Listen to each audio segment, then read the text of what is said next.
Hey kids, it's Oldman shouting at clouds, and now with others too. Chatting about the CFL is what they're going to do.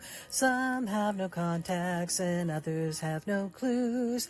Everyone will tell us all their quirky football views. Hear what Oldman and others know. It's the CFL Outsiders Show. Hey, GT. What are we going to do this week? Same thing we do every week, old man. Take over the CFL. Hey, kids. Just a quick editorial comment before we get into the meat of the show. New guest host this week, temporary fill-in with MJ away. Unfortunately, once again, the Elk dead name slipped in the show for a moment or two before we could get things straightened out. If that's going to bother you, if that's going to trigger you in any way, skip right past the introductions and just jump to the rant. We should be clear from there. And I apologize. We're doing our best here. Enjoy the show. Hey, kids. Welcome back to another week of the CFL Outsiders. I remain, as always, your 100% unbiased, completely impartial co-host, Oldman Shoutingatclouds. This week from the regular team, we've still got GT joining us. How are you doing, GT? I'm doing well, thank you. I had a week off, so just chilling. Good. Well, I'm glad you enjoyed the time off, but we may have to do a little fisticuffs when we get into talking about the game this week. Arm wrestle, 2 out of 3, buddy. There we go. And MJ are both off gallivanting somewhere that they won't bother telling us about. So we've gone for a little further into the roster, and joining us today is Griz. Hey there, Griz. Hey, how you doing? Pretty good. You got anything the folks should know about you in the CFL, or?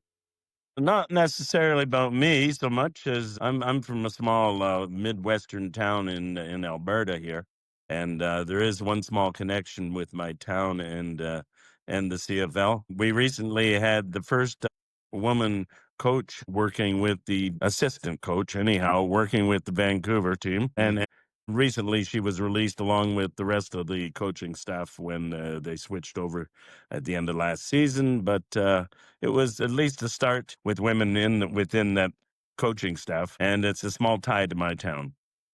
Oh, good. Yeah, that we definitely want to see more of that. Are you going to declare a team fandom here for yourself? Oh, I'm definitely an Eskimos fan. All right. I live slightly closer to Edmonton, not by much, than Calgary, but I'm 100% an Eskimos fan. Always have been. So. Okay then. Yeah. All right. Yeah, we do hold that against them, but nonetheless, you might want to. We'll talk about that later. Yeah. It's an interesting little triangle here of Stamps, Riders, and Elks. Yeah, there exactly. You go. Yeah, I said Eskimos. Pardon me. Yes, it's Elks. I'm still old school. Yeah, I get it. We do try and avoid the old dead name on here if we can, but I get it. Okay. It's hard to sometimes move over. Yeah, no problem at all. We usually try and avoid sort of politics and stuff on here and just have fun. But right. I am starting with a rant today.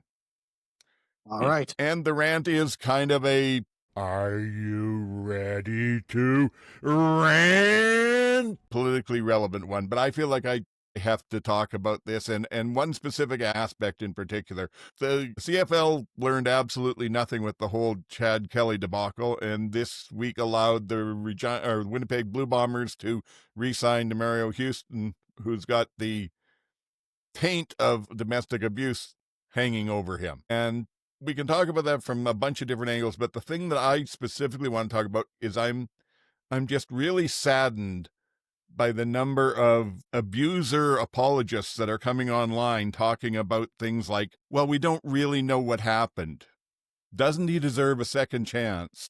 The charges were dropped, so he was exonerated. And my favorite one is, you can't take away a man's livelihood over unproven allegations. And all of this is just such a male-centric point of view we've shown so many times that we'll leave women in life-threatening situations rather than even dare to suggest that a man might be out of line. You know, we're in a patriarchal society where protecting the reputation of men is prioritized over protecting women in general. And that's what bothers me about this. I don't care if he was proven or not. If there's any chance of it, logic, all the numbers tells you it's a much better chance there's something there than not. And in this case, I think that it's much more about the man than the message. We live in a country where we lose over 100 women to domestic violence in Canada every year. In the U.S., it's 1,300, and they say there's over 2 million injured from these situations, and yet we keep minimizing them and saying, oh, it's okay, he deserves a second chance. No, this is a society issue. When it comes to something like this, we, good people, the league needs to draw a line and say, you know, if you're unfairly accused or whatever, I'm sorry. That is part of the price we pay to ensure that our message is strong. We do not put up with this. Lives are at stake. It's time for caring, compassionate, intelligent people to stand up. And that's my very serious rant this week. So there we go. That's out there.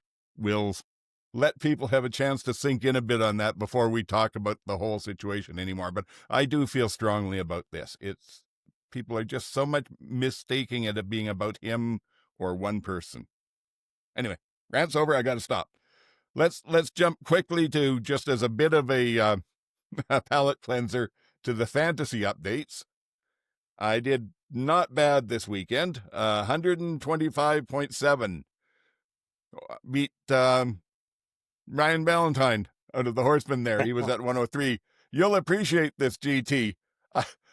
I beat him by using his strategy against him. When it came time to make my team, I thought about what you said about choose riders. And I thought, hey, just to keep balance in the league, if you can't choose all stamps, I'll choose all riders this weekend. So it was a seven-man rider team that just hit at the right point.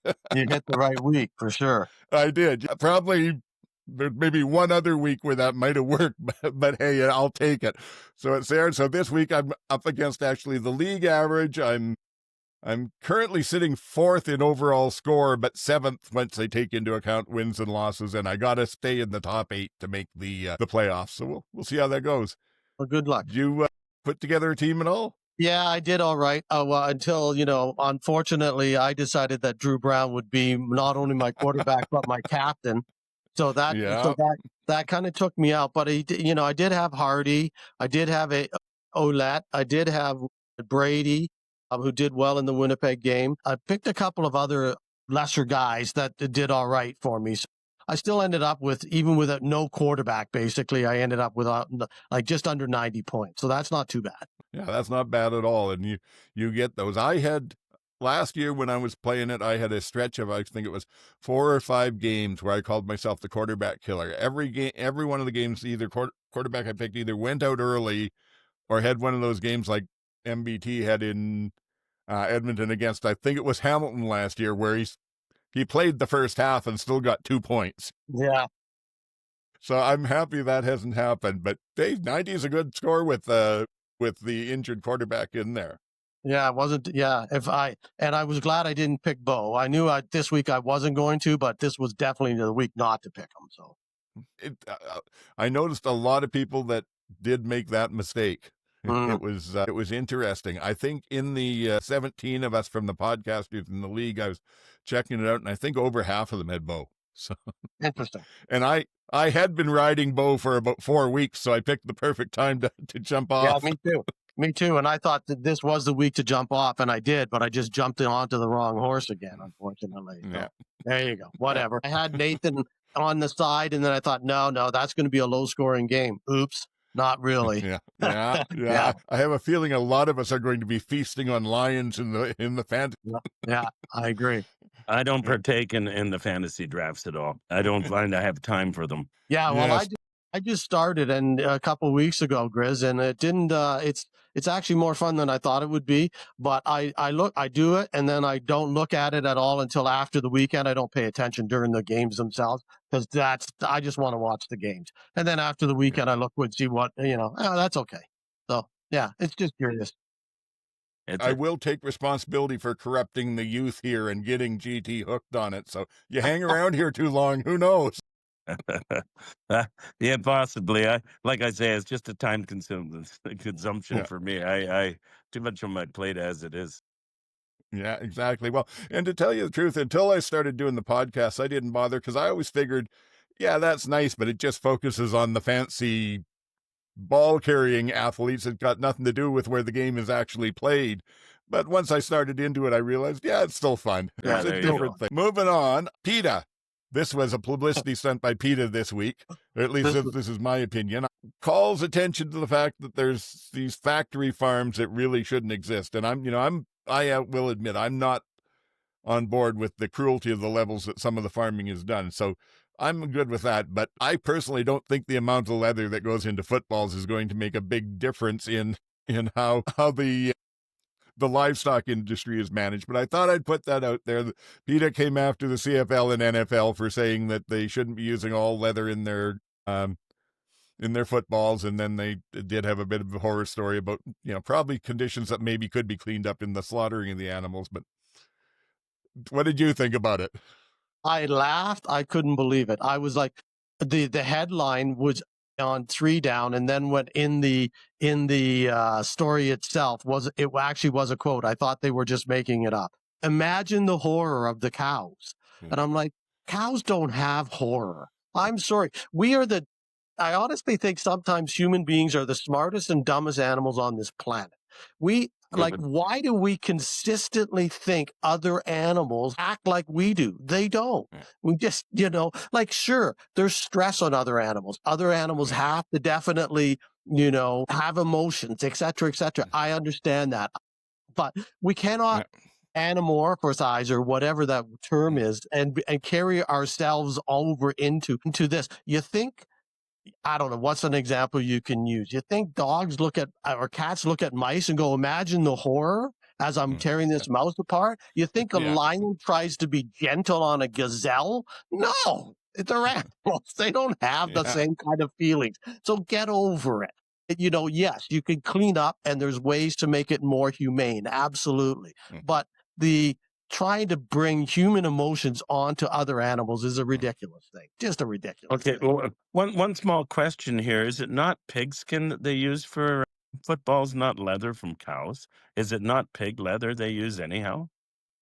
That's a good question. I'm pretty sure it's called pigskin for a reason. Yeah, when it's all, right. Football's called a pigskin, right? Yeah. Is it not?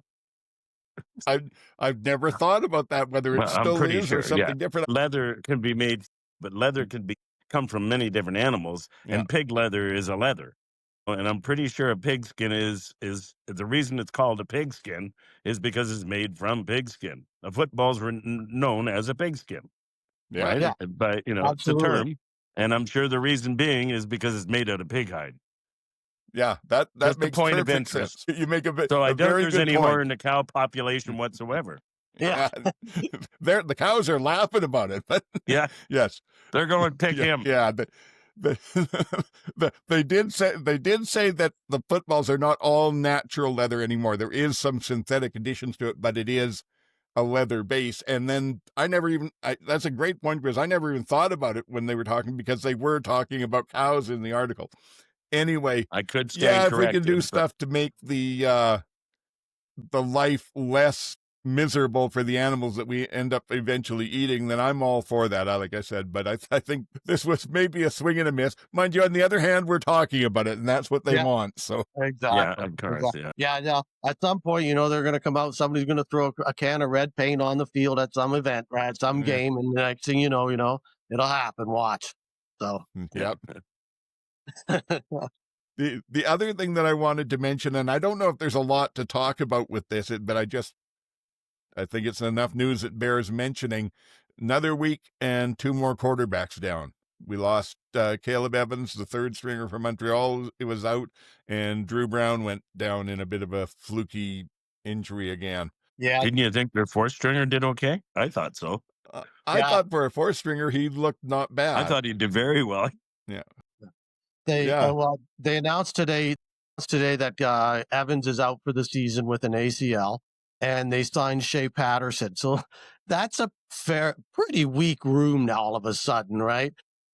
And they gotta hope that Davis Alexander comes back. But I feel bad for Caleb Evans. I mean, he just is, he's just snake bit. Every time he gets a chance to prove that maybe he can be a starter, he gets injured and is out for long term. And this is another one where he's gone for the year. When Drew Brown is not practicing this week and is probably not going to play this week, and they haven't said how long that's going to be. So yeah, we know what happens there with Dustin Crum. So yeah, those teams are both. That's not good for either of those teams. That's for sure. Yeah, they're in tough. I can't even think of the name now. It's completely escaping me. The fourth stringer they put in. Help me. Where do I have it written down? And you because you asked, I forgot. Yeah, of course. I got it written down too, but pages away. It doesn't even stick with us. This is how far they're into the depth charts. Yeah. Evans is Morgan. Yeah. Okay. Yeah. So Josh Morgan. Yeah. Josh Morgan. Sounds about right. So my point, what I was going to say is, it's a considerable difference to go from starting the room with a quarterback room that is Alexander, MBT that you're still expecting him to play, and Evans, to Morgan, Dukes, and Patterson. That's a downgrade. They sure are glad that they got 5 wins early in the year, because they're going to be tough to get 5 more through the rest of the year if Davis Alexander doesn't come back. That Morgan fella had an awful arm on him, though. He was throwing some balls really well. Yeah, no, he looked good. Yeah. He looked good, but again, that's we were going to talk. We talked about it during the game, but I was going to, But anyways, that's not good for either of those teams to lose more quarterbacks. Not good for the league to lose more quarterbacks. But again, I don't know that you can do much more about it, because in both of those cases, there was certainly not much more you could have done to protect the quarterback. So no, we'll talk about them when we get there. Yeah, for sure. Yeah. Okay, the next little bit I had here was the news that broke that next year the Argos will be playing home games in Winnipeg, Saskatchewan, and Hamilton. Because the World Cup is coming in, this has been their solution. I personally think everybody's got other solutions, and I agree there should be better ones, and I think I have one, but I'll throw it to either one of you. Want to comment on it first? Why? Sorry, go ahead. Go ahead. Yeah. Well, I'm wondering why don't they just play in the varsity stadium?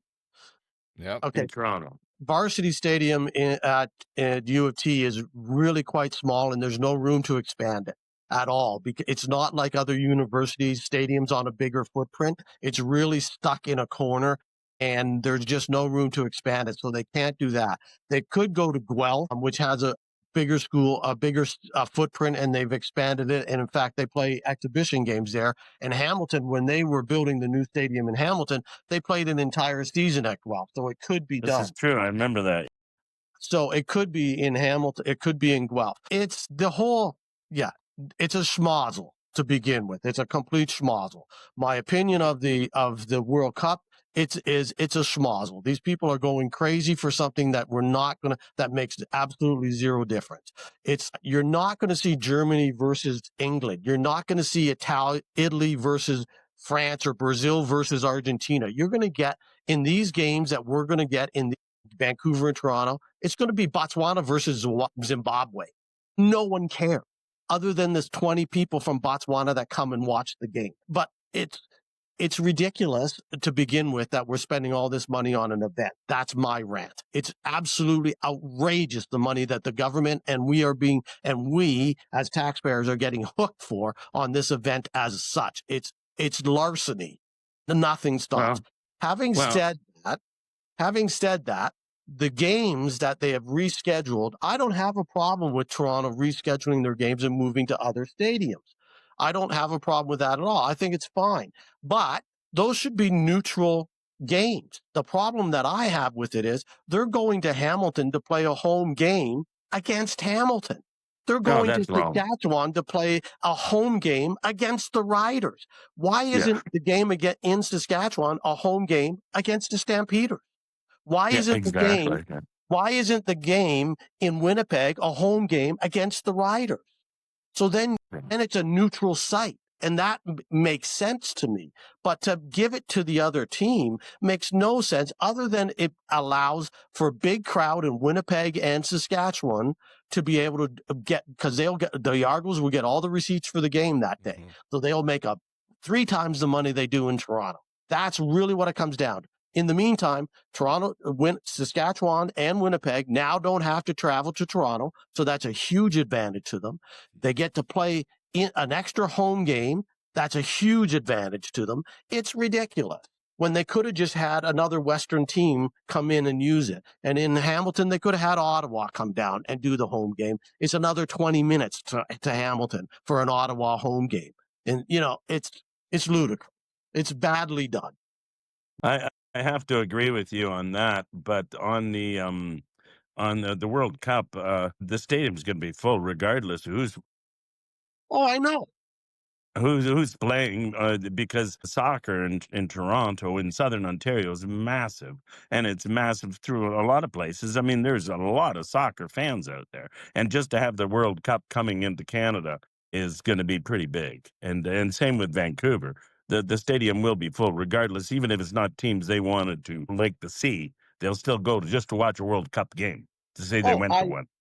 I totally understand, and I 100% agree with you. It's going to be stupid the entire time it's in those cities. It's going to be like it, but I just say So the it's entertainment value will be there for the dollar, is what I'm getting at.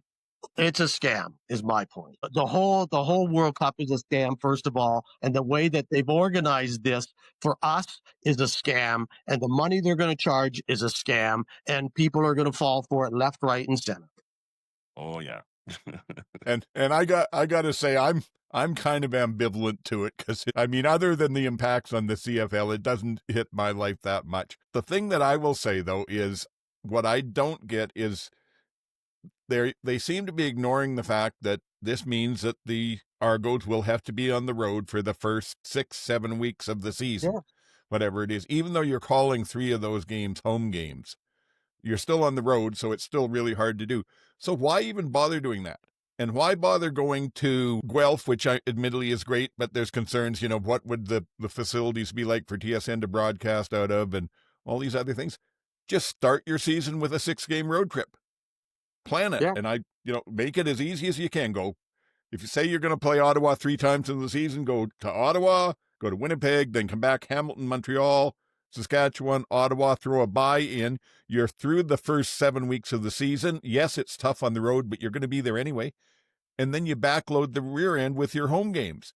So it's equal. The fans get to see the number of games. Everyone is happy with that. Plus, if the Argos say do that and come out 3-3 even, you can promote it. You got a city that's now pumped up with the World Cup where all sports and everything's great. The NHL's shut down. The NFL's still not going, not the NBA. Come see the Canadian game. Get your soccer stars in Toronto to cross promote. Okay, you saw the world's football. Come see the Canadian football. Come visit us at the Argos. You're all part of one company. Build that excitement in. And really make a drive and a push to make it a positive thing for the fan base. The easiest thing they could have done was just have all the home games in Hamilton. It's 20 minutes down the road. You could have just used Hamilton Stadium. It's not like there's soccer going on there. It would have been 2 games in the middle of 5 weeks because you could have scheduled 3 games away anyways, and you could have done it. Like, again, it's just, it really comes down to, I'm sure of it, and this goes back to my previous rant about my favorite company that we won't talk about, but those guys want the dollars that they can get out of 3 packed stadiums in the West. Yeah. It certainly seems like that. And, but the other thing is that they don't, not disagreeing with that, but nobody's really said how they're doing this. What's happening? Are the Argos renting Mosaic Stadium for a game and running a game? And if that's the case, do they get the home locker room because they're renting the stadium? They should. They're the home team. Do they get all to put all the advertising on the big screen? Do they get to control all of the what's it in the concessions and that? You're renting the city. You should be able to. To me, it's just of probably the 6 or 7 things you could think of doing, they picked the worst one, I think. Yeah, no, I agree. It's a schmozzle. There's no doubt about it. We knew it was going to happen. We knew something was going to be a mess, and they just made it the biggest mess possible. Yeah. And sorry, and I was going to say, and apparently this is going to affect BC, and we haven't heard anything about it because they basically said, well, don't worry about it. We'll do a couple of games somewhere else in the province as specialty games. So anyway, that's one more thing. We're getting down towards the games, but I did have a couple other things I did want to just jump into was Taylor Elgersma. I can never pronounce it properly. Down with the Packers. Elgersma. There we go. News that, if anybody hasn't heard, is that got in the first preseason game, and I think through 3 passes, got in the second preseason game ahead of the established number 3 and played, they said, almost a quarter and a half, led 2 touchdown drives and 1 for a field goal, got sacked once, but from what I'm hearing, the coaches sound like they're taking a serious look at him. Now, out there in the social media, that seems to be either, oh, yeah, he's solid, he's got a lock, or he could be the next Brett Favre, but he wouldn't make it because of NFL politics. So what do you think? I think he's going to probably end up on the practice roster because of the politics. But I think it's going to be, but he could end up on the roster if he gets another chance. And I think they said he's going to play again. And or the other quarterback's going to get a full quarter this week, and then that might be the decision maker between the two. But I think he's going to stick around. He's not going to get cut. He's going to at least be on the practice roster, if nothing else. So he's going to be there at least for the full year. I don't believe they'll let him go. And if they do let him go, another team's going to grab him instantaneously for their practice roster. So he's going to be in the NFL this year in some capacity. And then it's just a matter of how long does he bounce around, or does he get a legitimate chance to move anywhere and stick around? So, I mean, he's a tremendous quarterback. He has all the tools, and I think it's just a matter of getting that chance. But as you said, the politics in the NFL of a Canadian university quarterback getting a shot is really tough. And from what I see picked up, I believe he's going to get. They're expecting him to get more time on the field again in the next game. I believe it's the final game of their preseason. But they expect him to get more time than he did last game because he did so well. If I remember what I heard properly. But I agree, he'll probably end up on the practice roster. But you never know. From the practice roster to get jumped in and look at how many quarterbacks in the CFL just got hurt, knocked out, and you got a 4th stringer playing. You know what I mean? So to go from the practice roster into a game is pretty easy when you get 1 or 2 of your guys out.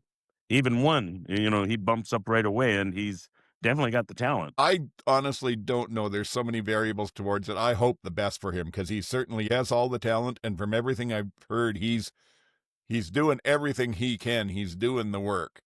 And I would hope, my personal thought on it, for whatever it's worth, I really hope that they do decide to carry 3 on the roster and he gets that 3rd man spot, because there is the slight issue that if they put him on the PR, he may end up getting caught in the same thing Nathan did, where if they bring him onto the team once or twice because somebody gets hurt, he has to go through waivers, and then someone else grabs him off of waivers when they're.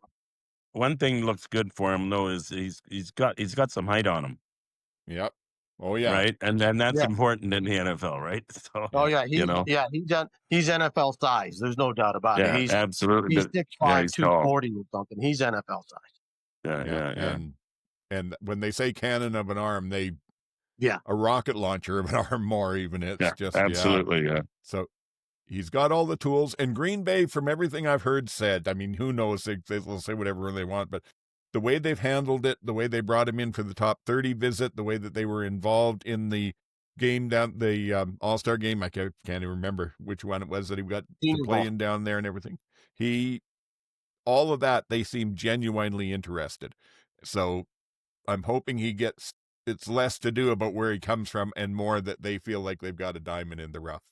And Green Bay has a lot of fans in Canada. Yes, they do. The other people that have a lot of fans in Canada are the Bombers, who are just praying that somehow he doesn't make it so they can have him up here. Yeah, exactly. I think they're kind of going, oh no, what do we do now? Yeah, because I don't think they had a plan other than him next year. Yeah. All right. One last thing before we talk the actual football games, and this we could have talked in with the Toronto game, but I figured I'd throw it out here anyway. I don't think it's a spoiler alert that Toronto dropped one late in the game again.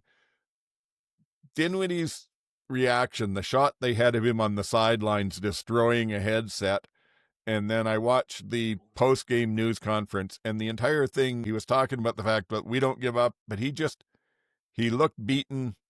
He was complaining about this, that, everything. He didn't like this call from the refs. He didn't like that call from the refs. It seems like to me, like somehow life's going out of him and that team. And I thought I'd put that to you guys. Am I missing something, or what's the future like for the rest of the season with the Argos?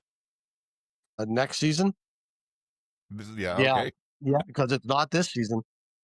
And I just, I finished watching that game and I said to somebody that I'm giving up. So far this year, I keep saying they're going to get better. They're going to turn it around. They have too much talent.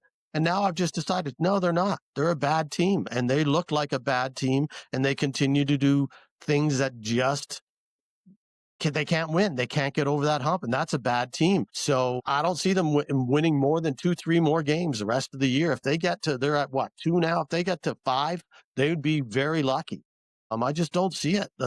And so I don't know that they're going to make a ton of changes, because I don't think there's a ton of changes to be made. They'll bring in.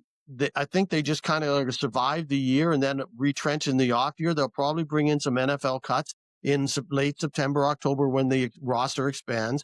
They'll, maybe get some guys some playing time, but they need to get some players back. They've had a ton of injuries, but they also need to get some better players. It's just, that's all there is to it. They're not working. And I don't think their defensive coordinators are nearly as coherent as their defensive coordinators were last year.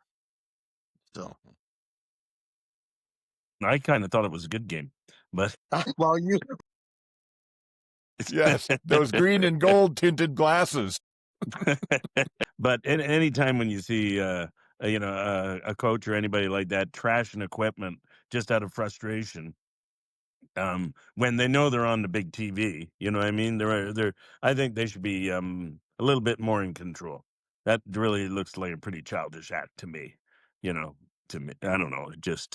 I could see them just putting their head down and shaking their head or something, but ripping a set of headphones off and throwing them on the ground and and jumping up and down, on them. That's pretty bad. Yes, I've heard folks say it's a good game. Yeah, I've heard folks say that to his credit, he didn't go full Moss. The Gatorade coolers were safe in that, but that's a bit of a low bar. Yeah, the only thing I would say a little different from where you're coming from, GT, I might expect to see a bit more changes coming in, not to try and salvage this year, but it's fairly obvious there's some positions that you've got that you're not there yet. So if you've got somebody on the negotiation list, if there's an NFL cut, if there's something like that, why not bring them in and give them half a dozen games to develop at the end of this year and see if they're worth bringing back next year or something. So time for that kind of experimentation.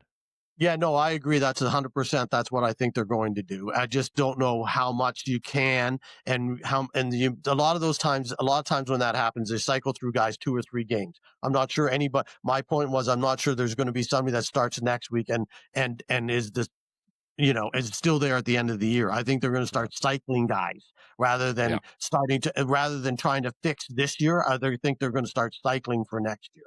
Yeah, going into rebuild mode. Yep. Yeah. Smartest thing they can probably do. Yeah. All righty, so let's maybe move on to what happened in the games, and we started out with Ottawa going into Winnipeg on the Thursday night and coming out just short for 30 for Winnipeg, 27 for Ottawa. I'll run through a couple of quick things that I just saw about the game. And that, I mean, Ottawa showed that they were plucky. They were down 20-3 at the half again. So another time when the Bombers were up by 17 points on someone and let them climb right back into it. But then, unfortunately, Drew Brown decided he was going to pretend he was Trey Ford on a play and made an absolutely fantastic scramble, escape, and got a pass downfield, was completed, and got hurt in the end of the play. And that they managed to still move in, finish the touchdown drive. That got them back into it. Then they came back, even with Dustin Crum in there, they came back a little bit later and got another touchdown. Sorry. So they were down 27-20 with 3 minutes to go. Winnipeg was up like this. And this is when that game got I thought really interesting. And we saw two just terrible coaching decisions. Yeah. Because first of all, Winnipeg with about, what was it? I think there was still maybe about a little under 3 minutes to go. They decided that they were going to, rather than go 3rd and 1 on about the 50-yard line, they decided to kick a long field goal with Sergio, or try one. So they'd be up by 10 points instead of 7. They missed the field goal, and Khalil Pimpleton ran her back all the way. Shades of a few other games that were ending that way this year. Bad. So that was my first bad decision. Why? You probably had 4 or 5 options there. Why kick that field goal? But they did. And then Winnipeg gets the ball back and they march a bit. And it's looking like they can get back and, maybe win the game. And Zach throws an interception. So with, what was it? I believe it was 46 seconds left. Ottawa takes over the ball on their own 20. And here's the second one, the other bad coaching decision that lost the game. You run the ball twice. The worst case scenario, if you don't get any yards and Winnipeg takes their time out in the middle of that, you're still kicking to them, punting to them with about 3 or 4 seconds on the clock, and you're playing in overtime with all the momentum.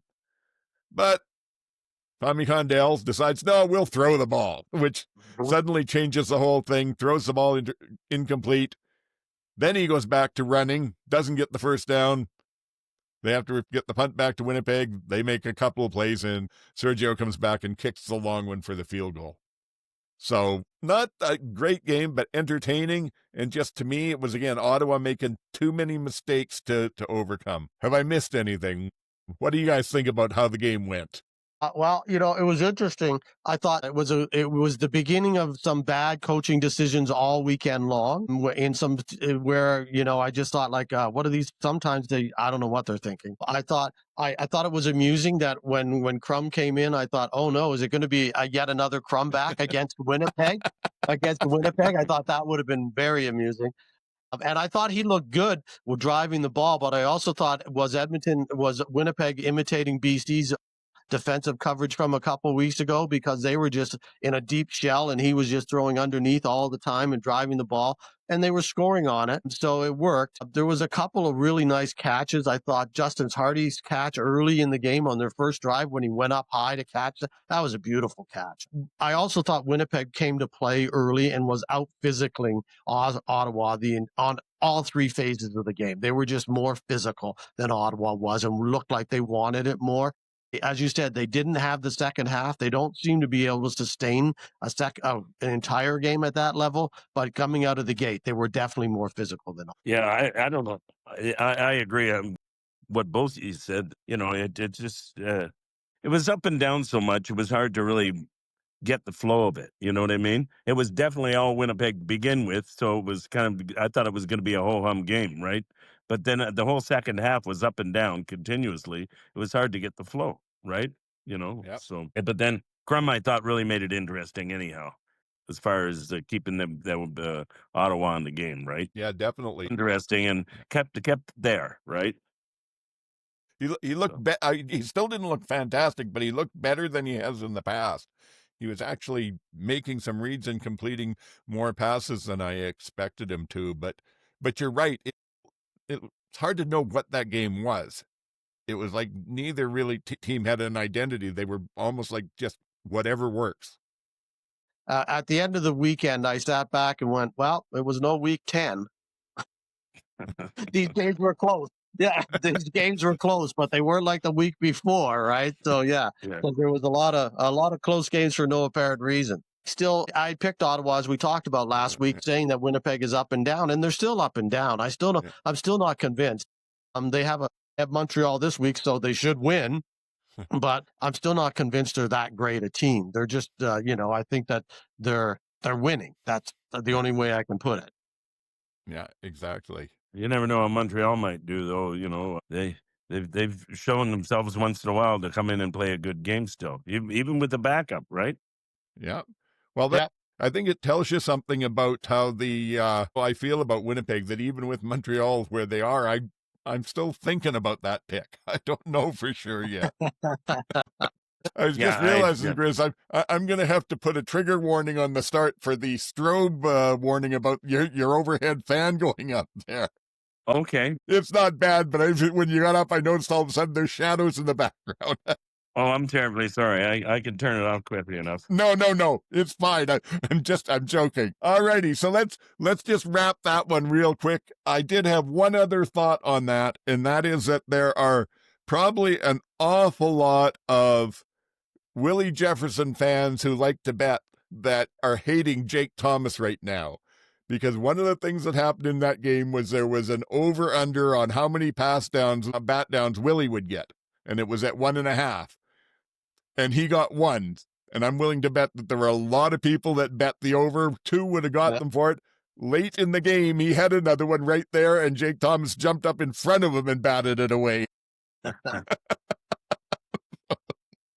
So they won't be happy. Some money lost. Yeah. Anyway, let's move on to... But but get back to that play. That was a pretty awesome play. Yeah, that was.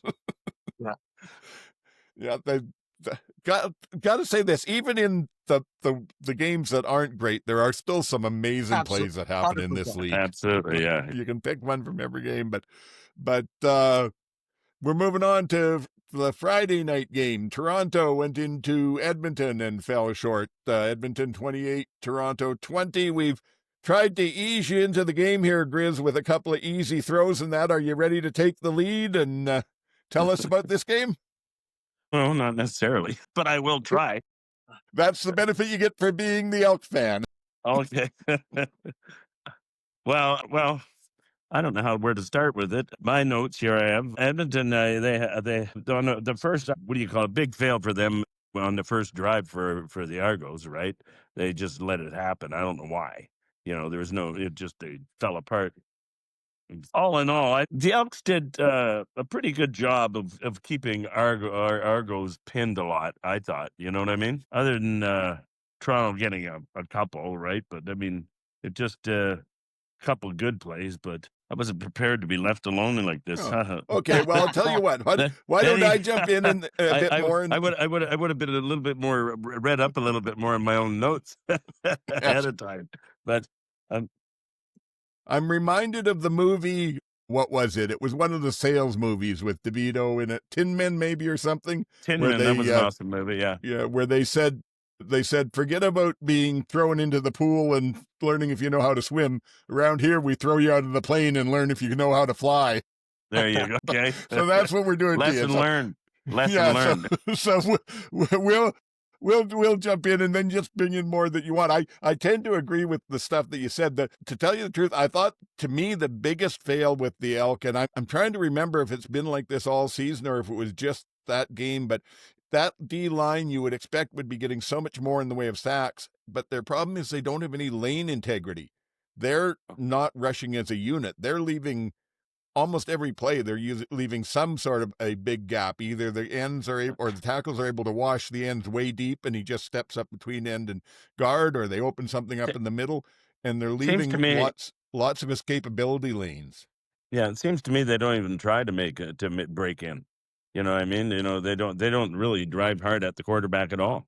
Yeah, it's or certainly not with any kind of a team focus anyway, because otherwise they're playing fairly well, but they got 2 sacks.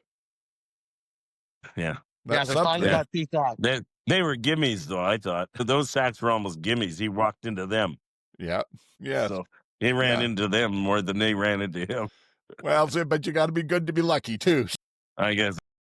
On the positive side, from what the stats I saw, Cody was clean, which is pretty amazing for the way he's been the last while with him. Edmonton is now won 2 in a row and feeling their oats and feeling like they're on their way. And it's kind of the run that we all thought that they would get to eventually. But I also still think that they've been handed a couple of games. This was like the Montreal game last week where, the interception that everybody talked about with MBT, that just changed everything, right? And took away all momentum Montreal had, gave it all to Edmonton at the half, and they went on to win it. I think How often does that happen? That happens all the time in the CFL. One play will turn a game around. Oh, 100%. I agree with you, Griz. I'm not saying that. I'm just saying that they've had a confluence of these for 2 games in a row where they've had this happen, where I don't think they've played that great. I just think that the other team has kind of played badly enough that not saying that Edmonton's been horrible like they were early in the year. They've definitely been better. But again, like Toronto gave them these. Toronto hit a crossbar on their first drive. Then Janarian Grant did this dumbest thing I've ever seen. I don't know what he was thinking. It looked like he was watching for birds in the sky or something when that punt came in. He had no idea it was coming down. Then he reaches out with one hand, lets it bounce off, bobbles in. It's a complete disaster. Then 2 plays later, because Toronto starts at their own goal line, there are 2 and out. They have to punt to Edmonton. Edmonton gets the ball, gets a really good run back, plus Toronto gets no yards. That should have given them even more yards. And then on the next play, Edmonton's in the end zone. If Janarian Grant hadn't done that, but that gives Edmonton the momentum now. They're in the game again when they shouldn't have been in the game, but they were. And then later on, when Toronto has a chance to steal it all away, Haggerty has a complete brain meltdown. And I don't know what he's thinking, and just decides to run around rather than punt the ball and give it back to Edmonton, and they score and game's over. It was just like, come on, what are you guys doing? As well as all the other stuff that goes on regularly during a game. I have to admit, Edmonton, I don't find it was as good a game as the Montreal game, to be honest with you. I think Edmonton just survived this one, basically. Survived Toronto's mess ups. Yeah, I know, I understand.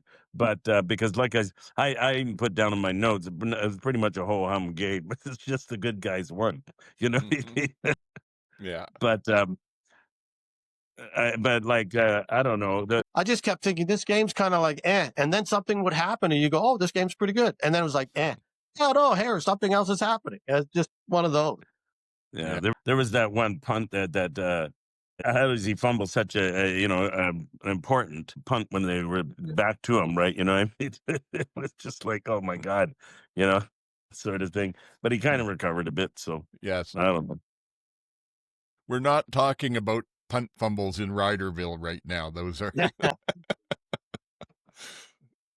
it's and the thing is, I agree pretty much with what you guys have said. The game could have gone either way. There were mistakes made both ways, and then at the end, it was still decided in the last 3 minutes because they were within 8 points. And on, I think, about the 30 or 35 when Toronto finally threw 3 incompletes to get the turnover on downs.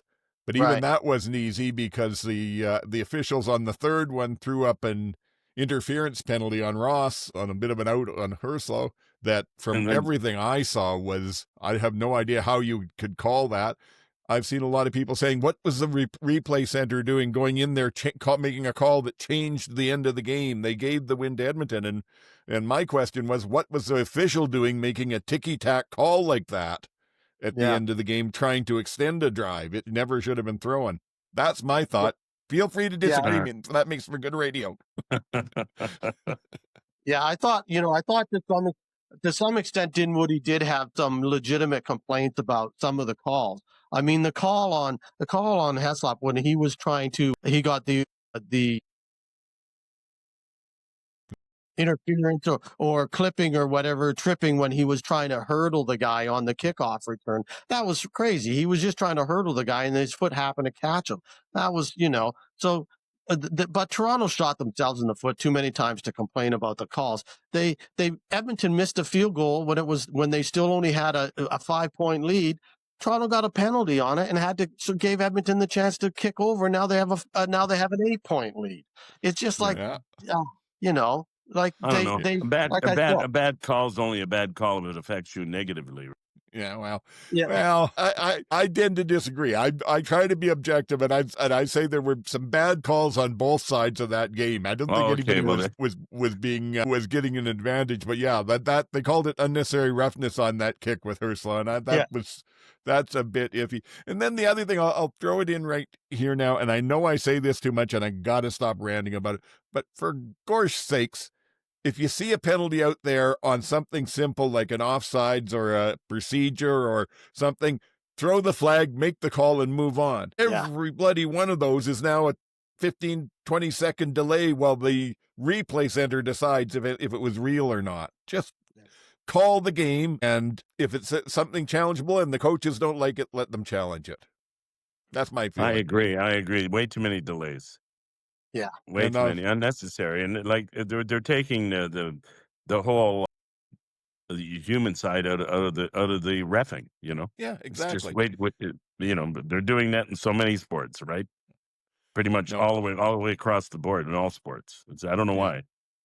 I will say the one thing that I agree with they've done this year is they, or at least according to what they've put out, they're things like the replays on illegal or pass interference. They're watching at full speed. They're not slowing them down. Oh, so good. that's at least a bit better.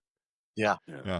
And the last thing that I enjoyed in this game was just one of those things that happened. We had a little bit of a play where Lincoln leaked out of the backfield and ran a bit of an out where he got the angle on McInnes and completed a short pass, and I think it was like 8-10 yards, got run out of bounds at the sidelines or anything. And Suter took it as chance to do one of his pontifications about how much you're looking for the matchup of a running back on a linebacker, and even a linebacker as good as McManus, he can't move quickly, and this is the result you're going to get, and the quarterback's going to see it and throw it right away, and he does all this, and then they go back and you see the replay, and the reason McManus is slow reacting is he spits his mouth guard out just as the play starts and has to reach down and grab it and put it back in. That might have affected the play a little bit too. Sorry, my weird brain does those things. Yeah, no, the thing that I liked, the thing that I laughed at and thought was just the weirdest thing about this game all around was the music.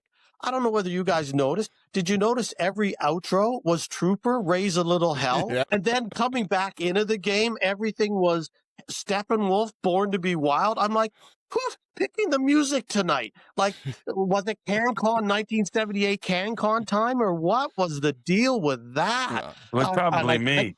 It was probably me. I like both them songs. Well, I laughed. I couldn't stop it. Every time they went on, I just shook my head and started to giggle. It was just too much. well, the Thursday night, wasn't it the hip blowing high dough that was suddenly everywhere? Yeah, but that's a favorite though. They do that. Yeah. They've been doing that a lot. So yeah. But all of a sudden it's Trooper and Steppenwolf. I'm like, okay, here we are. Okay, yeah.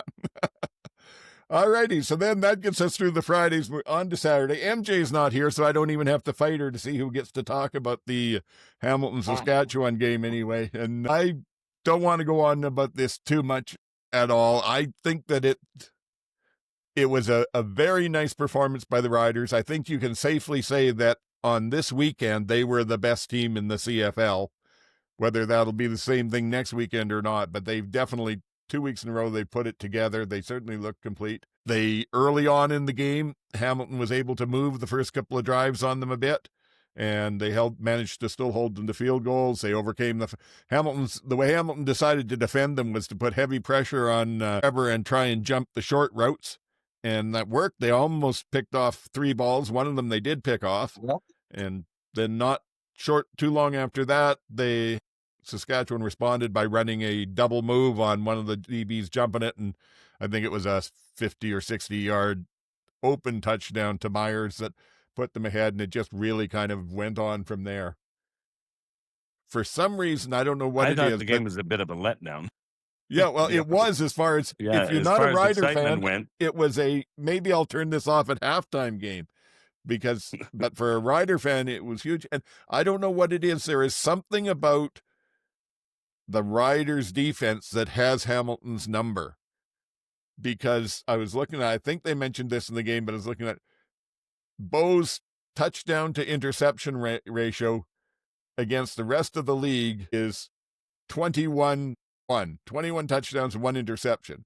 Against the Riders, it's 1-4.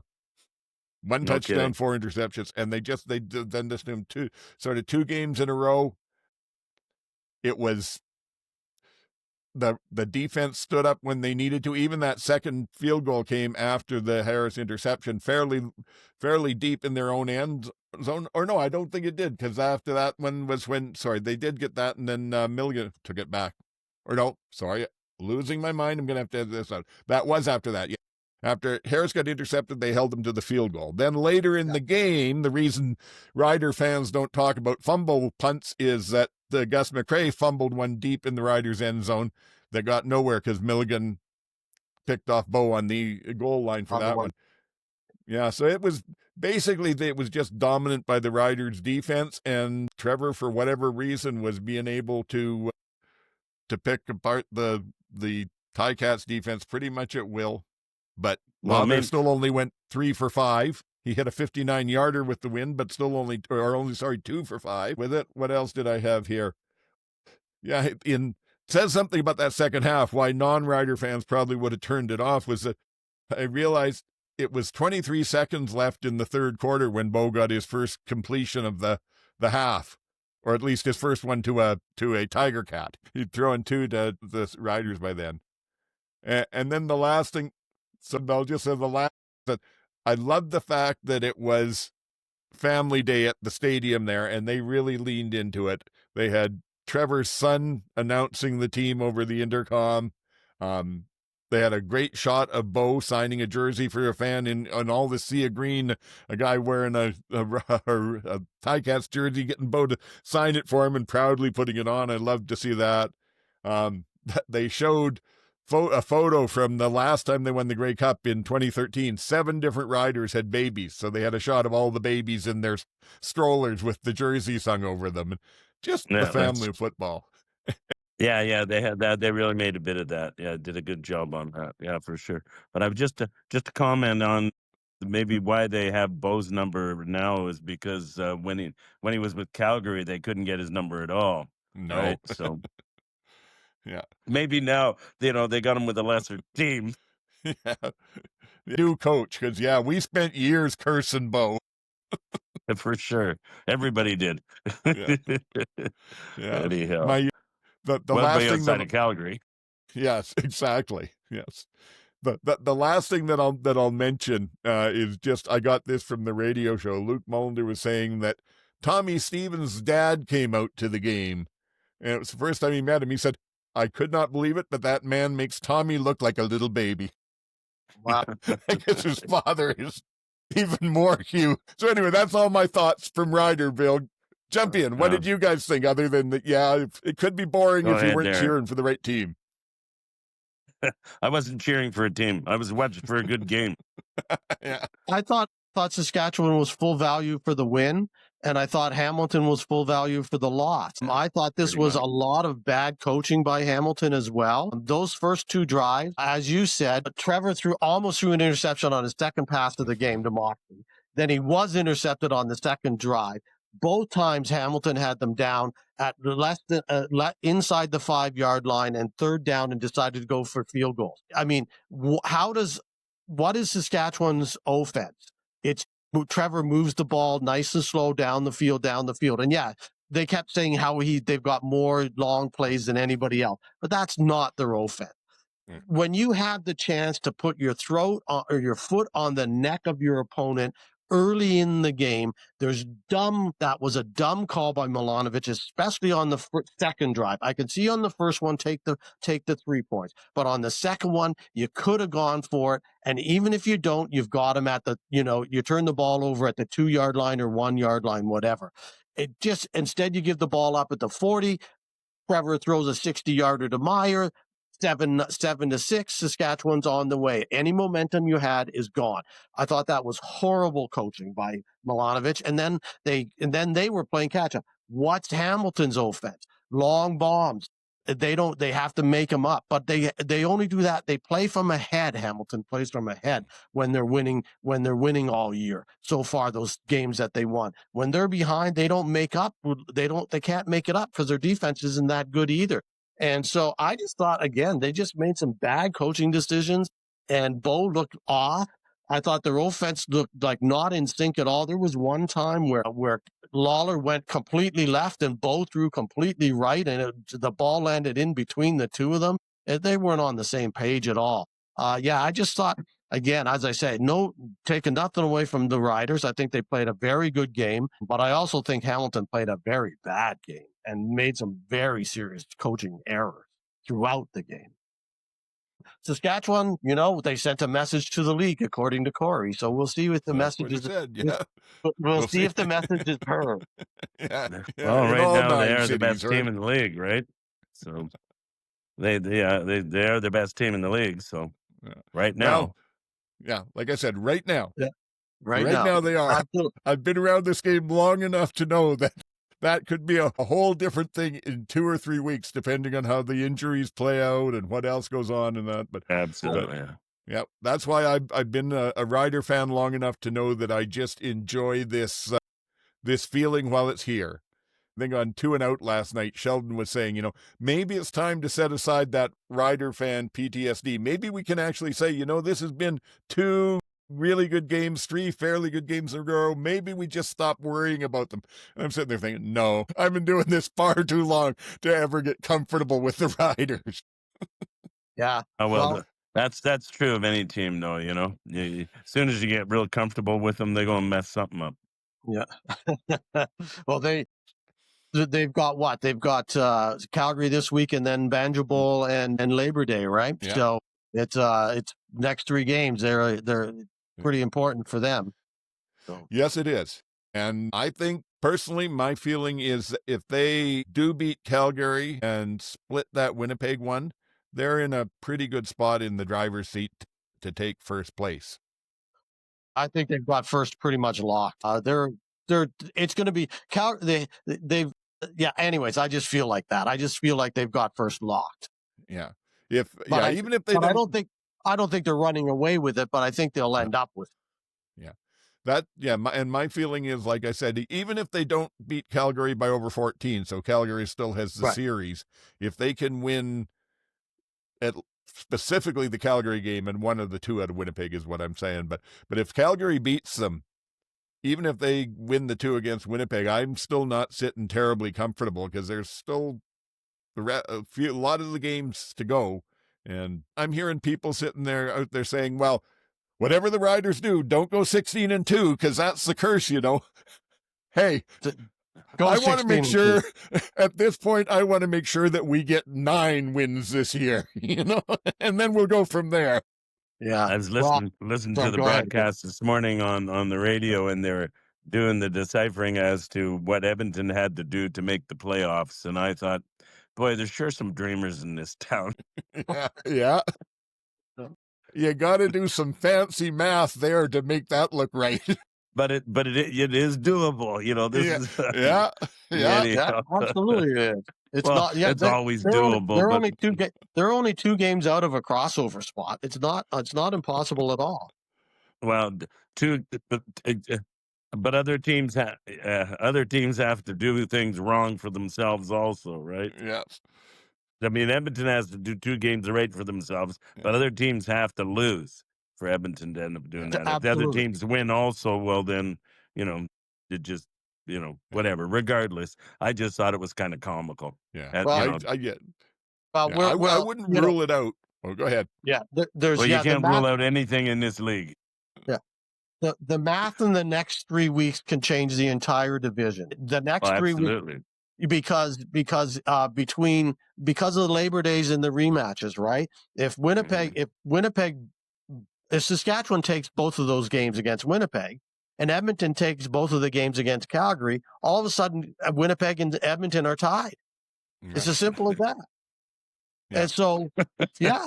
And then you're in a crossover. Again, you're looking at the crossover because you don't have to worry about getting third place in the West. You just have to worry about getting fourth place and being better than the East, which is not hard this year. So, that is true.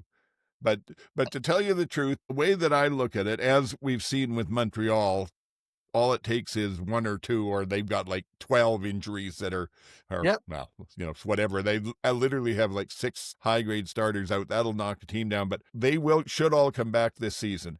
And to me, unless there's a massive sort of mix-up, somebody loses their starting quarterback when they don't have a good backup or whatever, it's going to come down at the end of the season. There'll be Montreal and Hamilton left in the East, and Calgary and Saskatchewan left in the West. And the rest of all this chafe will fall away, and those are the 4 teams. And quite frankly, any given day, it's hard to pick which one will come out of either division and which one would win. At this point, I'm sure Saskatchewan fans are hoping that they come out and that they get Hamilton because they're feeling confident. But again, there is a real parity at the top when the teams are reasonably healthy. Yeah, and see, I know we're way off where we started, but nonetheless, like you were just talking about Edmonton and team, you're not sure, and even the Riders, you're not sure. I'm not sure about the Stampeders yet. I'm still not sure. I'm still not 100% sold that this is a good team. I think they're a good team. I don't know necessarily they're a great team, and I don't know that they're that much better than 3 other teams. So I'm not sold that they're a lock for second place. I think they still have to play BC twice. They still have to play Saskatchewan again. They still have to play Edmonton 3 times, I think. Yeah. So there's lots of room for them to fall. There is that, but it all comes down to what are they as a team. And again, my pick'em has been crap this year, so what I know doesn't really carry a lot of weight. But I said last week, I really feel like that Calgary's team that we saw a week ago was the most authentic version of a Calgary team I've seen yet. They didn't win on a lot of hype and emotion. They didn't fall because they had people out. They won with a solid game. They made mistakes, but won with a solid game. And if that's the Calgary team that's there, I think they can hang with the other 3 or 4 good teams in the league without too much trouble. Any given Sunday, they might get blown out, or they might blow one of them out. But on average, they're right close. Anyway, I guess we should talk about the last game. Sure, why not? Yeah, we're going to have a 5-hour episode this week. So Montreal flew out to BC and lost a game and a quarterback and a bunch of other stuff. Montreal 18 at BC 36. I've got to start this one with a quick mea culpa here. We're sorry, so sorry. I hope I didn't cause anyone to miss the game last week. I said it was a late game at 7, and it wasn't. It was at 4 o'clock. The time zones got me. But other than that, GT, how would you like to tell us? Were you still paying attention for this game? What did you think? I was. It was interesting, I thought, because it was close. And then in the second half, BC just started to pull away. And again, too bad that Caleb Evans got injured. That was really unfortunate. It did change the game. But again, Morgan looked pretty good throughout. But I thought BC doesn't have any tape on him. So the first week, whenever it's a new quarterback, you have no tape, no film on the guy. That allows you usually play off because you don't know where he's going to go. It's we'll see how much better if he looks as good this week, where Winnipeg will have film on him. I thought it was interesting, him and Betts getting up and jawing at each other almost immediately. Like Betts did one of those welcome to the CFL kind of things when he whacked him a good one, and Morgan just bounced right up and was just beaking off again right at Betts. So that was kind of interesting. It was, unfortunate that Maltos Diaz doinked one. That was wild that when he's hitting from all the far and then he doinked one off from 24 yards out. It was crazy. But it was just again, Rourke looked really good in place. Yeah. Once he got over that first interception, was settled down and looked really good. I thought, that's why I say I think BC is I don't know. We're still not sure, but they can play pretty good football on occasion. Yeah. You have any thoughts on this, Griz? Yeah, well, I kind of like the way the game went. I wanted BC to win just because I like Western teams winning. I don't know why. I'm out here. I think we got we got the better side of the league, right? But anyhow, no, it stayed an interesting game, even though it was kind of one-sided. You know what I mean? It was a little lopsided on the score, I thought, but it still stayed interesting enough. That boink thing that went on, they stretched that out for a bit. I had to chuckle when you just used it. It brought it back. Anyhow, yeah. But and that was amazing. He missed that from 24 yards. Yeah. But anybody can do it, I guess, right? Because a lot of times they put it just inside knowingly. They're just, just because of the angle they're using, right? So as long as they're inside the upright, they're cool, right? Well, this one time he boinked it, right? Yeah. So Well, anyhow, it happens. But it tells you just how good they have to be to hit as consistently as they do. Because you miss your toe by a half inch on the ball, and that happens. Yeah. What they do game after game is amazing. Yeah. But once again, like I said earlier in the show here, that Morgan's had some really good throws. He was throwing really well. You know what I mean? I thought he had a really good arm. He played quite well after coming in. I mean, he probably never thought he'd see field time at all this year, right? So, Right. right? You know what I mean? And he come in. I just thought he was let down a lot by the receivers. They should have had some of them. They're right on the money, and they just didn't. I'm not sure if maybe the way the ball's coming in is what they're not used to or what, right? But they should have had them, and they would have turned the game around, right? Yeah. So, mind you, they are also down to some of their lower level receivers. Their top two ones are out. So, I suppose, yeah. He's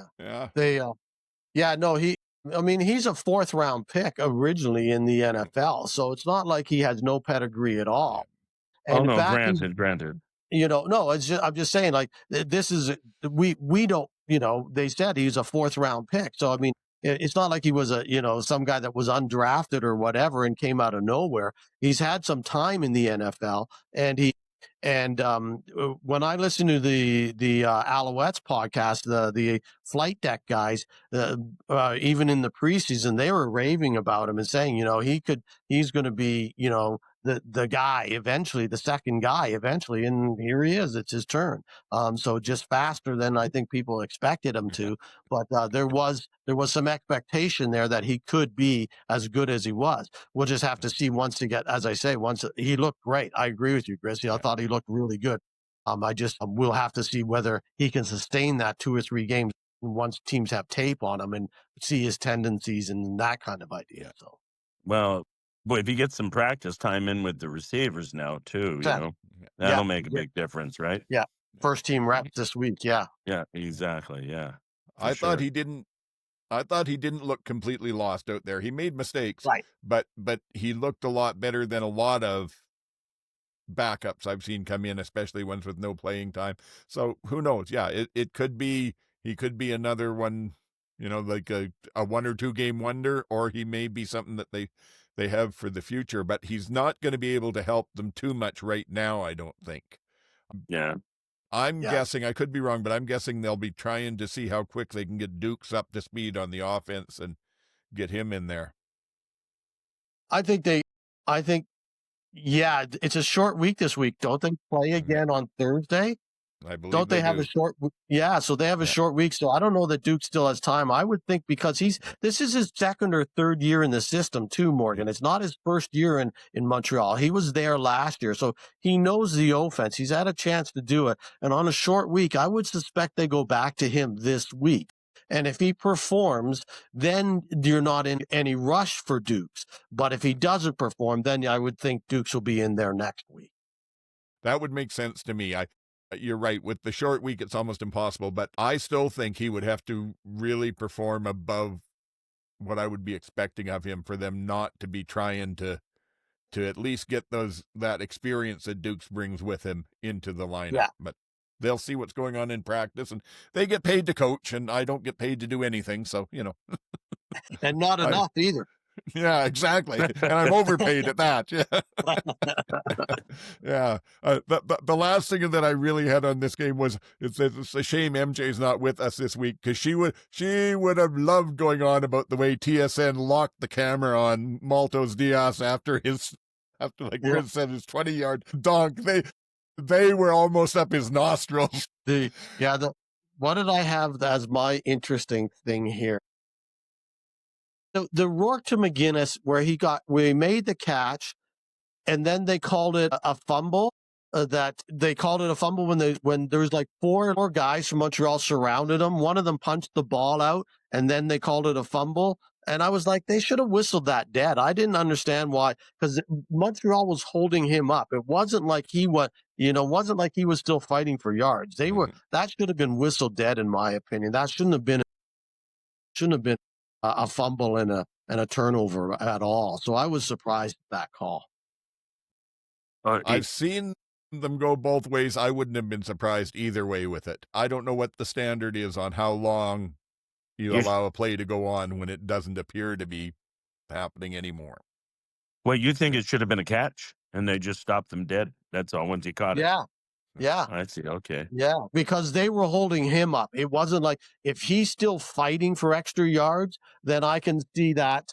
To me, that's that the play is still going on. But once they're holding him up, that's the play is stopped. You can't go anywhere. It's not, so it should have been whistled dead at that point, in my opinion. And they shouldn't have had the opportunity then to knock it out of his hands. Yeah, right. Exactly. Punch it free. Yeah, yes. I see. Yeah. All right. I hesitate to try and weigh in on this too much, because at one point in my coaching career, a very similar situation with what I called a fast whistle cost us a championship game one year when we stripped the guy and picked it up and returned it for a touchdown, and they said, no. So anyway, the last thing I was going to say is, you both mentioned how it was really the second half and especially the fourth quarter that the game just ran away from Montreal completely. And I think that was just accumulation of it being sort of a longer trip and the defense being on the field as much as they were. Because earlier on, when they were getting pressure, if they could get Rourke on the move, he looked shaky. He did have the one interception, and he made a couple of throws that didn't go bad, but they were against the quarterback rule book about where you throw a ball when you're rolling right and stuff. But by the end of the game, they just didn't have it on him. They couldn't get the pressure on him. I'm smiling because I believe you said the exact same thing 2 weeks ago when BC, or 3 weeks ago when BC won, and you were like, so it might look shaky, but he seems to make it work. Well, he did, but like I say, there was one time at least that he didn't. So it's that's the thing with it. It's how much can you get there with it, and it may not make the difference at all.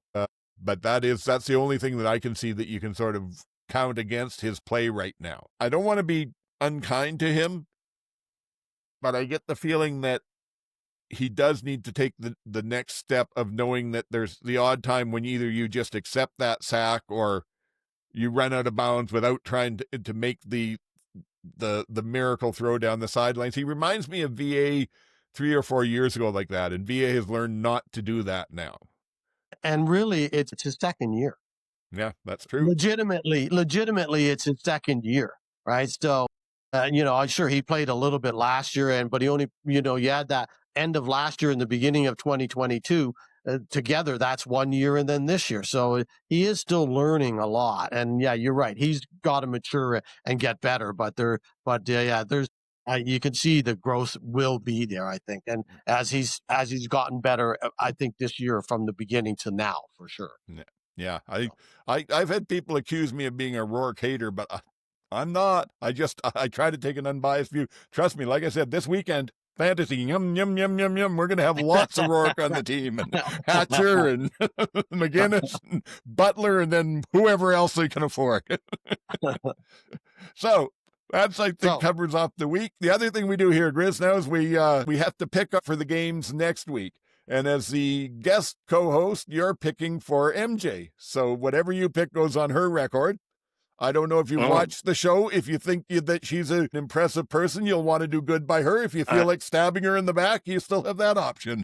Well, I certainly wouldn't do that. I'm not a stab in the back kind of person, regardless if I'd watched it. But unfortunately, no, I haven't had the opportunity.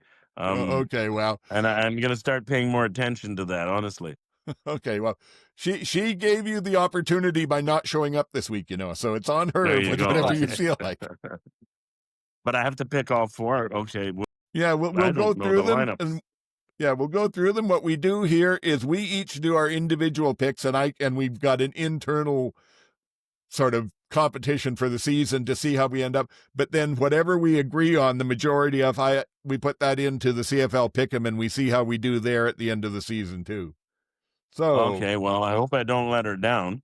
But okay, I'm going to write them down just for my own information. Okay, so I can't get caught in my own lie. Sure. Yeah. So we start, like you said, GT, it's a short week for Montreal all the way back from BC. Winnipeg's going into Montreal. I'm going to pick Winnipeg on that one. Mm-hmm.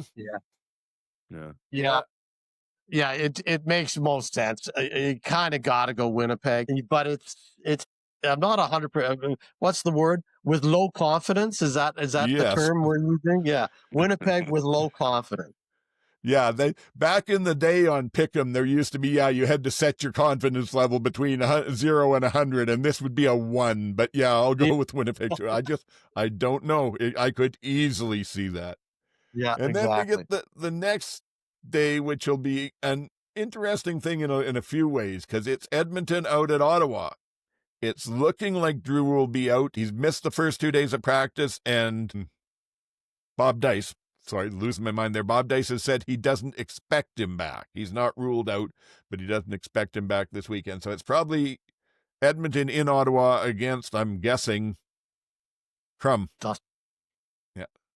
I'm definitely going to go with Edmonton. I'm, what do you call it? Definitely an Elks fan, but I still think we could beat Ottawa anyhow. They're not doing that great. I think we're on a little bit of a roll. I think Edmonton stands a good chance anyhow. Yeah. I agree with you. I think this is Edmonton's game to lose. If they lose, I can't see them. I don't know why they would lose, because Ottawa just is not that good right now. Unless, again, Justin Hardy has this outstanding game and scores 3 touchdowns somehow. That's the only way to do it. I can't see them. Yes, and I'll go along with the two of you on this as well. I'm going with Edmonton on it. I'm not absolutely certain because, again, it's a weird year. And to tell you the truth, it's been hard to tell with Edmonton what they are because of the level of competition they've played against. And they went in against the Riders and almost came back and won that game. They went against Toronto and they did win it, but it wasn't necessarily that much more impressive a game. And so I think that I'm happy for them. They're on the roll. I think they should win this weekend. How they perform against Calgary in the Labor Day game, that I think is going to give at least me a better read on where are they really at. Are they a team that's learned from what they've done wrong in this season and can still try and get into the playoffs, and if they get in, maybe make it work? Or are they just riding a bit of a mirage? It's always been a tough win for Edmonton on the Labor Day game, but they've done it once in a while, so we'll see. Yes, they have. But even besides the Labor Day part of it, just the fact that Calgary is a legitimate test, and that. So even if they lose to Calgary, but they lose by under a touchdown, a respectable loss. Yeah, then that says good things for them. Anyway, the next one, we go into the Saturday morning game, I guess.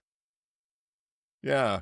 Early game on Saturday. BC goes into Toronto, what I've got labeled here as Fantasy Feasting Day. And I'll take BC. Yeah. That's definitely a BC game. Yeah, I'm not picking Toronto again until they prove me wrong. I'm just not picking them ever until I'm done with them, as I said. So it's BC's game. Yeah. Yeah, and I've been doing fairly well with a lot of teams. For some reason, it seems to me that it's Calgary and Ottawa that mess me up. No matter what I pick there, I get it wrong. So the weeks I liked best were the weeks where Calgary were playing Ottawa, because I could only get one game wrong there, whereas every other week I was getting them both wrong. Anyway, so we're going, but that takes us to the the game that everybody says is going to tell us a lot about the West. It might. I don't know. It might just tell us what's happening on one specific day. Saskatchewan goes into Calgary. And I will declare early to keep inner peace with the fellow I share my brain with. It's close enough. I'll take Saskatchewan.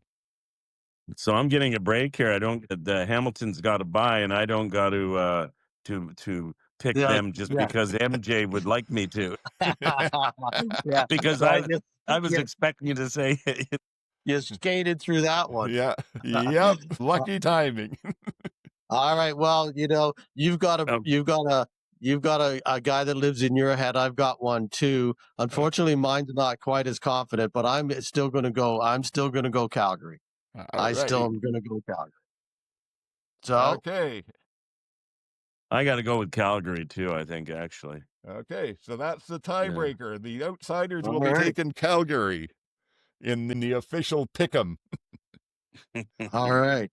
And I have a feeling MJ would have said something about a VA vibe and picked Calgary anyway. So I think things stayed true here. You're right. Yeah. Oh, yeah? Yeah. Yes. Well, that's it. We're about at the end. What do you think for your first opportunity, Griz? Did you enjoy it? Well, I absolutely enjoyed it. I hope I did all right with my little bit of input, but I know I quite enjoyed it. Maybe one time you'll have me back again if I get the opportunity, to have a host. You have 2 standbys already, but, I'd be more than willing to come back on. It was a lot of fun. Well, thank you for that. And definitely we have 1 standby. We have MJ2. So between her and you, if you're willing to come back, I would love to have you back. It's great to get a different opinion from, just the different point of view in the league. I thought you did pretty damn good here. There was some stumbling around in that, but wait till you hear the edit. I can get pretty good at taking some of that stuff out. Okay. There's times I can almost make myself sound intelligent, so that's amazing. Right on. Right on. Cool. All righty. Did you? Thank you very much for the opportunity. You're both quite welcome. It was a good time. Yes. We normally, if anybody does social media, we give them a chance to say where people can find them if they want to follow them on here. And other than that, any other closing thoughts you had? No, I'm going to skip the social media thing. Okay. Other than I am on Facebook, but not under that name. Yeah. Well, hey, we can keep things as private as we want here. Yeah. No, if they want to find me on Facebook, you can't miss the face. Yeah. Okay. Yeah. Well, that's it. I was going to say I occasionally get requests to blur faces on here, but it's usually the fans asking me to blur my own out. So. And GT, any closing thoughts? No, I'm looking forward to this weekend and in the next next 3 weeks, I think manages a lot of the rest of the season, just pulling out the standings and having a quick look at it. It's getting tight in the West when you look at it, and then you look at the schedule, and the next 3 weeks are going to really tighten up the West and look at the crossover to the East. So I'm thinking it's going to be real interesting in the next little while. And as always, for the occasional time, you can find me at GT Barnum on Blue Sky. Okay, great. Yeah, we're officially halfway through the season. Yep. Week 11 out of 21, I guess a little past halfway, and it seems to me like we just started. I'm always amazed at the way the season flies by. But thank you to the both of you. Thank you to everybody out there for joining in. I can be found, I'm on Blue Sky at Oldman-SAC. The show is on both Blue Sky and X at the CFL Outsiders. And you can get the email, old-fashioned email, if you want to comment on anything outside of the open comments, is oldman.shoutingatclouds, all one word, at shaw.ca. So thank you. I hope you've enjoyed this. Think about subscribing on your podcatcher and on YouTube, both of them, because then we get double counts and it makes us look even better. If you want to put any kind of comments down or anything, we love to hear from them. That also makes the algorithm pay more attention to us and sends more people to watch us. We like that. A like hit. Literally, it takes like a third of a calorie to hit the like button. Do that even if you don't like us. Help us out here. Hope you've had a great time. Hope you have a wonderful weekend and we all enjoy some great CFL football as usual. So until next week, for Griz and GT, this is Old Man saying, get the hell off my lawn.